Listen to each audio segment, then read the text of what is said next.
రాజేశ్వరి. నమస్తే madam. Rajeshwari madam, secretary నేను. నమస్తే. నాది ఒక చిన్న ప్రశ్న మేడం. శ్రీ వైఎస్ జగన్మోహన్ రెడ్డి గారు ఇటీవల వైద్యంగా ఉచితంగా 5 లక్షల నుంచి 25 లక్షల వరకు పెంపొందించారు. అది పేద ప్రజలందరికీ చాలా వరంగా మారింది. జగన్మోహన్ రెడ్డి గారు కనుక అధికారంలో రాకపోయి ఉంటే ఈ సంస్కరణలన్నీ ఏమైపోయి ఉండేవి? అది కొంచెం నేను అడుగుతున్నాను మేడం. దాని సమాధానం కూడా మీ దగ్గరే ఉందమ్మా. మన రాష్ట్రంలోని 90% కుటుంబాలకు ఈరోజు ఆరోగ్యశ్రీ ట్రస్ట్ ద్వారా ఈరోజు మనము వైద్య సేవలు అందిస్తూ ఉన్నాం. మీరు అన్నట్టుగా ఇది లేకపోయి ఉంటే నిజంగా ఇక ఆ ఎగ్జాంపుల్స్ని మనం ఇక్కడ మాట్లాడుకునే పరిస్థితి ఉండదు. ప్రతి ఒక్కరిలో కూడా కన్నీళ్ళు వస్తాయి అలాంటి గాథలు వింటుంటే. అలాంటి కన్నీటి గాథలు ఎన్నో ఉంటాయి. సో కాబట్టి ఈరోజు ముఖ్యమంత్రి గారు అలా జరగడానికి వీల్లేదు. రాష్ట్రంలో ఉన్నటువంటి ప్రతి కుటుంబము సంతోషంగా ఉండాలని చెప్పి ఇది ఎంత ఖర్చు అయినప్పటికీ కూడా, ఇందాక నేను చెప్పాను, ఈ ఒక్క సంవత్సరానికే 4100 కోట్లకు సంబంధించి ఈరోజు ఆరోగ్యశ్రీ ట్రస్ట్ కింద మనం ఖర్చు చేస్తూ ఉన్నాము. అండ్ మనం వచ్చినక్కడి నుంచి కూడా మనం చూసినట్టయితే ఈ 4.5 సంవత్సరాల్లో 10,000 కోట్లకు పైగా కూడా ఖర్చు చేశాము.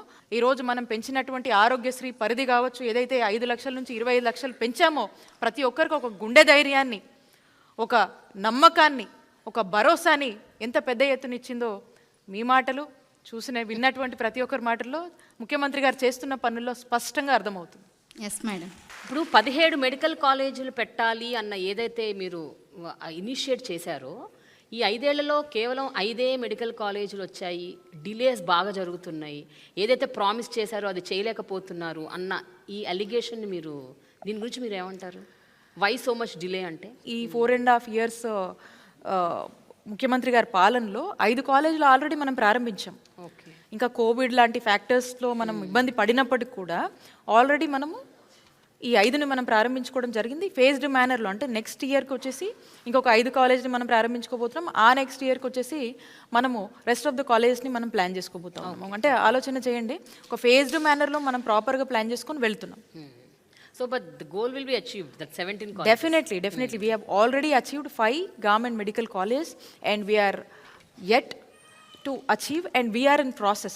దాని ప్రోగ్రెసివ్గా వర్క్స్ అని కూడా నడుస్తాం. పరశురామ్. నమస్తే మేడం. నమస్తే. నా పేరు శీలం పరశురామ్.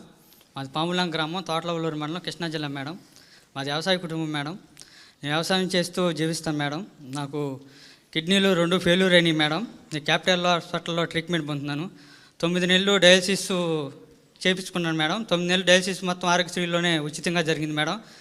ఆ 9 నెలలు 10,000 పెన్షన్ ఫస్ట్ తారీఖుకెల్లా వాలంటీర్లు వచ్చి ఇచ్చారు మేడం. ఆ 10,000 మందులకు కానీ ఇంట్లో ఖర్చులకు కానీ చాలా ఉపయోగపడ్డాయి మేడం. డయాలసిస్ చేసిన ఉపయోగం లేదు, కిడ్నీ ట్రాన్స్ప్లాంటేషన్ కంపల్సరీ అని డాక్టర్లు చెప్పారు మేడం. ఆ టైంలో మా మేనమామ కిడ్నీ ఇవ్వడానికి ముందుకు వచ్చారు మేడం. డాక్టర్లు ఆపరేషన్కి 11 లక్షలు అవుతాయి అన్నారు మేడం. అంత స్తోమత మా దగ్గర లేదు మేడం. అలాంటి టైంలో ఆరోగ్యశ్రీలో ఆపరేషన్ ఉచితంగా జరిగింది మేడం. ఆపరేషనే కాకుండా 6 నెలల పాటు మందులు కూడా ఉచితంగా ఇచ్చారు మేడం. ఈ పథకం లేకపోతే ఈరోజు ఇలా మీ ముందు మాట్లాడేవాడిని కాదు మేడం. ఈరోజు పెట్టిన భిక్ష జగనన్నండి. ఈరోజు నా పిల్లలతో సంతోషంగా ఉంటున్నానంటే అది వైఎస్ఆర్ ఆరోగ్యశ్రీ పథకం కింద madam. He's happy that government is supporting him in all the ways. అదే మనకు అర్థమవుతోంది.